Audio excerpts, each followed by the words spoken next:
السلام عليكم ورحمة الله وبركاته. كلنا وناكسن أصحابي مالكستو aad joogtaan kusoo dhawaada mar kale iyo mid ka mid ah barnaamijyada aan idinku talagalnay. waa barnaamijkeeni labaad, waa barnaamijka galabnimo. maanta waa khamiis, taariikhdu waa 29 May sanadka 2025. dhowr qodob oo muhiim ah inuu barnaamijka ku faahfaahinaynaa iyadoo wararkanu ay yihiin kuwii ugu dambeeyay ee soo dhacay tan iyo intaynu kala maqnayn. haddaba wararkan barnaamijka idinkugu soo gudbinayo waxaa ka mid ah safiirada wadamada Falastiin iyo Algeria u jooga qaramada midoobay ayaa oohin la dhacay xilli ay la hadlayeen golaha ammaanka. haddaba oohintaasu dhibaatada Gaza ka socota ayay ahayd, laakiin falcelin fara badan ayaa ka timid oo dhanka dowladaha Carabta iyo kuwa Islaamka ah. maxaa markaa la leeyahay? qaar waxay leeyihiin inay sameeyaan way ahayd, qaarna waxay leeyihiin ma aha. haddaba wixii meesha ay ka sheegeen iyo wixii meesha ka dhacay iyo falcelinta dhacday barnaamijkan kusoo faahfaahinaynaa. askari ka tirsan ciidanka Israa'iil oo kuwa wada katarabiilka ama makiinadaha dhulka lagu qodo ayaa lagu dilay Gaza maanta mar kale markii muqaawamadu ay u soo dhuunteen oo meel u dhow ay markaa ay ku dileen. haddaba sida ay wax u dhaceen iyana barnaamijka ayaan idinku faahfaahin doonaa. wafdi ballaaran oo ka socda dowladaha Carabta oo axadda soo socota tegi doona magaalada Ramallah ee dhulka Falastiiniyiinta halka ay joogaan Maxamuud Cabbaas iyo maamulkiisa. ujeedadu maxay tahay? haddaba arrimo waaweyn oo halkaa looga hadli doono oo guud ahaan Falastiin quseeya ayaynu ina barnaamijku eegi doonaa.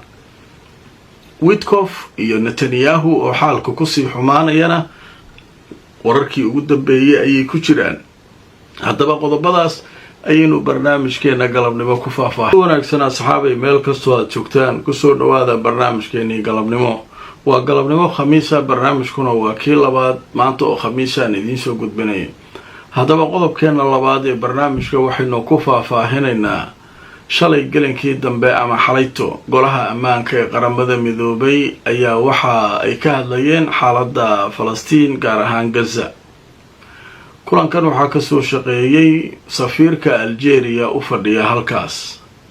waxaa lagu casuumay manduubka ama wakiilka Falastiin ee qaramada midoobay. wakiil dhammaystiran maaha, safiir dhammaystiran maaha, laakiin waa un magaca manduuba la siiyaa oo ah wakiil Falastiin macnaha meesha u jooga.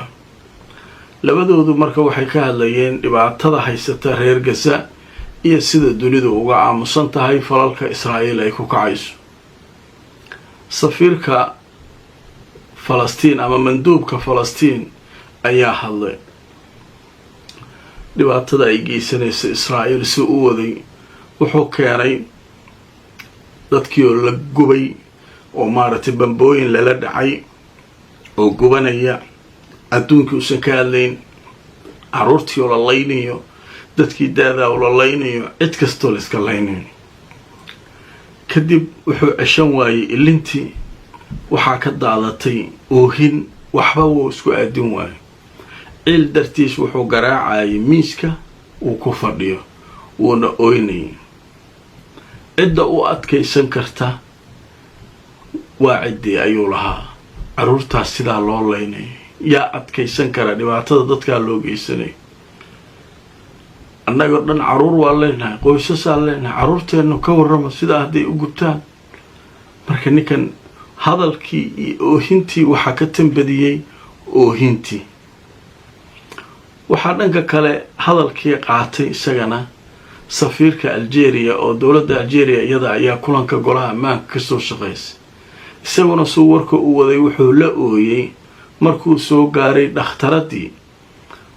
toddobaadyadii lasoo dhaafay miidiyaha adduunka waxaa qabsaday gabar dhakhtarad ah oo 9 cunug oo ay dhashay la gubay oo la dilay, ninkeediina dhaawac culus uu soo gaaray.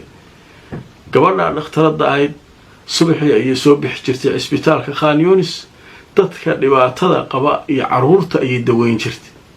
iyadoo gurigeedii kasoo tagtay oo carruurtii kale inay daweyso usoo baxday ayaa cisbitaalkii ay joogtay waxaa looga dabageeyay carruurteedii oo qaar gubatay nolol iska dhaaf dhaawac iska dhaaf waa gubteen waa la garan laayay iyo kuwa kale oo dhaawac ah iyo ninkeedii oo dhaawac ah ayaa la geeyey marka sawiradii gabadhu soo qaatay halkaas ayuu ku muujinayay marka isaguna uu ooynayay wuxuu lahaa waxa kan wax la aqbali kara miyaa waxa Israa'iil ay sameynayso wax saas loo gali kara miyaa ay leedahay haddaba marka hore ay tuso kadib falanqayaashu waxay ka yiraahdeen iyo social media sida looga falceliyo sheekada ayaynu gali doonaa Al Jazeera waxay tiri oohin iyo sawirro iyo jir gubanaya ayaa waxay hareeyeen fadhigii golaha ammaanka ee qaramada midoobay ay hareeyeen haddaba waxay sheegtay telefishinka Al Jazeera wuxuu yiri wakiilada Falastiin iyo Algeria ee golaha ammaanka joogay ayaa waxay ka hadlayeen waxyaabaha fool xumada ee Israa'iil ay ku kacayso dagaalka xasuuqa ah ee ay ka wado Gaza oo ay kula kacayso shacabka halkaas ku nool waxay sheegeen in oohinta wakiilka Falastiin ee qaramada midoobay ninka la yiraahdo Riyad Mansour ay markaa ahayd mid uu kaga hadlayay dhibaatada haysata caruurta Falastiin ee Gaza waxa uu sidoo kale ka hadlay caruurta iska gubanaysa oo bambooyinka lala dhacayo iyagoo aan waxba galabsan iyadoo sidoo kale safiirka Algeria isaguna uu ka hadlay arrintaas marka al-umum muhiimadu waxay ahayd iyagu inay caalamka gaar ahaan golaha ammaanka u soo bandhigaan waxa dhabta ah meesha ka jira laakiin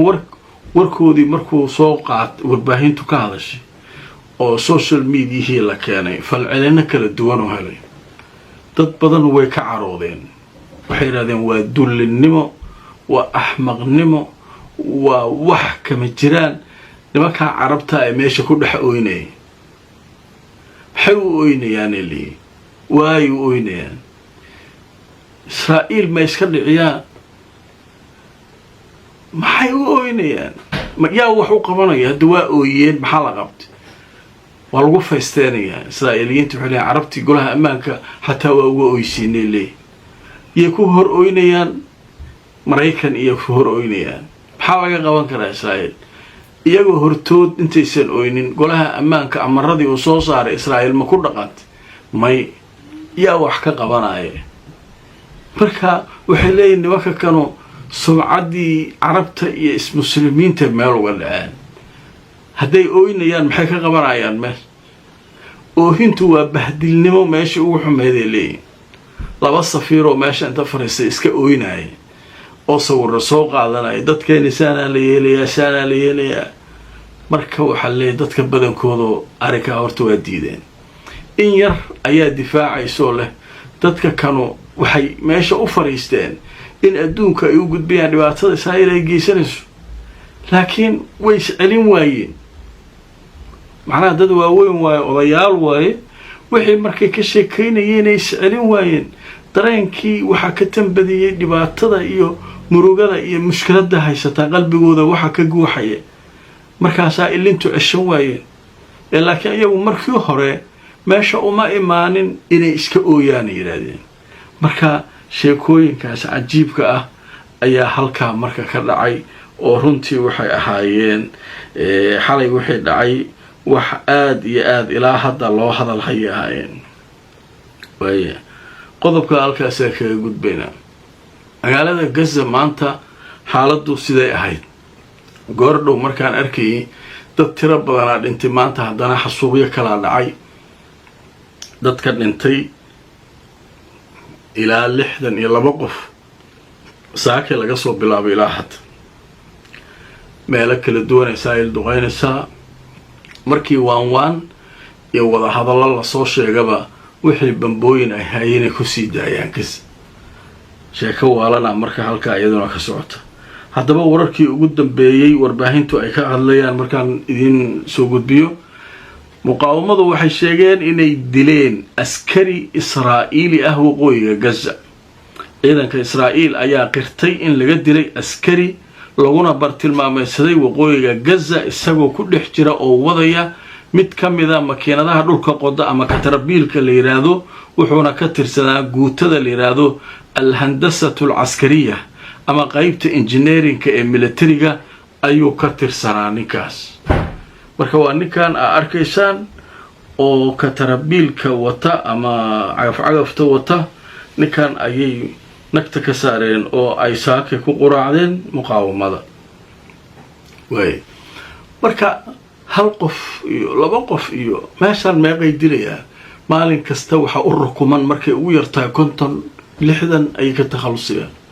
marka sheekada marka walwalku waa badan yahay, xaaladu farahay ka sii baxaysaa. dhanka kale Mareykanka hintisihii uu waday oo Israa'iil iyo Xamaas loo gudbiyay waxay u muuqataa le Israa'iil inay diidayso maba rabtaba. macnaha Netanyahu barnaamijkeygii horaan kaga sheekay hadday Smotrich bin Gavir soo hadlaan isagu bas waayo waxaas waa ka bax xabad joojin daa'im ma maqli karaan, laakiin wax maalmo ah oo maxaabiis lagu soo deenayo way ogol yihiin. laakiin baashu hadday daa'im iyo joogto iyo xabad joojin joogto ay ciidankiina kala soo baxa ma rabaan in saas lagu jiro dadka la dhameeyo iyagu rabaan. Netanyahuna marka isaguna kooxdaas ku jira. haddaba sheeko laga qoray Witkoff xaaladiisa iyo Israa'iil halka ay kala marayaan. haddaba warbaahinta Israa'iil waxay soo xiganayaan mas'uul oo marka Israa'iil wuxuu leeyahay sabarkii ayaa ka dhamaanaya ninka la yiraahdo Witkoff uu u hayay Tel Aviv. journaalka la yiraahdo Times of Israel ayaa wuxuu qoray isagoo soo xiganaya mas'uuliyiin Israa'iiliyiin ah in kulankii ka dhacay Washington ee ugu dambeeyay ee dhexmaray ergeyga Mareykanka ee bariga dhexe qaabilsan Steve Witkoff ninka la yiraahdo iyo wasiirka arrimaha istiraatiijiyadda iyo madaxa kooxda wada hadallada Israa'iil u qaabilsan Ron Dermer ninka la yiraahdo in marka wada hadalladaasu ay ku dhamaadeen isfahmi waa. sidaa daraadeedna waxaa leeyahay Mareykanku arinka Israa'iil ku saabsan ninka u qaabilsan wuxuu leeyahay sabarka ka dhamaanay. sabara ka dhamaanay waxaas ma la qoro meeshaan. Israa'iil waxay wadataa ninka Witkoff la leeyahay marka muxuu sameyn karaa? waxuu sameyn kara male. dib uu ugu laaban doonaa ileen nimanka wax falanqeynaya. Israa'iil waxba ma dhihi karo, ma qasbi karo, waxba ma sameyn karo. wixii Israa'iil ay u yeeriso soo qorqori doonaa oo haddana dib ugu soo celin doonaa masraxa, haddana Xamaas diidi doonta ilaa intii sheekooyinkii la soo maray leeyahay. waxaan dhan waxay leeyihiin waa wixii la soo maray saacadihii la soo dhaafay ama toddobaadyadii la soo dhaafay wixii la bartay leeyahay. Xamaas hadday aqbasho Israa'iil waa diiday, Israa'iil hadday ogolaato Xamaas waa diiday. Witkoff wixii wax ka soo bedelaa wuu soo celinaa, haddana waa la diidaa. intaas la joogaa yiraahdeen. laakiin yaa dhib qaba? Falastiiniyiinta dhib qaba. xasuuqa lagu wadaa, gaajaysiina lagu wadaa, cid hadli karta male, cid wax ka daba hadli karta male. ilaahooda si qabaan. marka ilaahay dadka ha u kaalmeeyo. haysiinta kadib waxaan u gudbi doonaa wafdi ballaaran oo dowladda Carabeed ka socda ayaa ku wajahan xarunta maamulka Falastiiniyiinta Maxamuud Cabbaas hogaamiyo magaalada Ramallah. haddaba halkaa maxay u tagi doontaa Carabta? waana waxaa leeyahay ziyaaro ama booqasho naadir ah waaye. maba dhacdaba waa mar in intaasoo wasiir arrimo dibadeed dowladda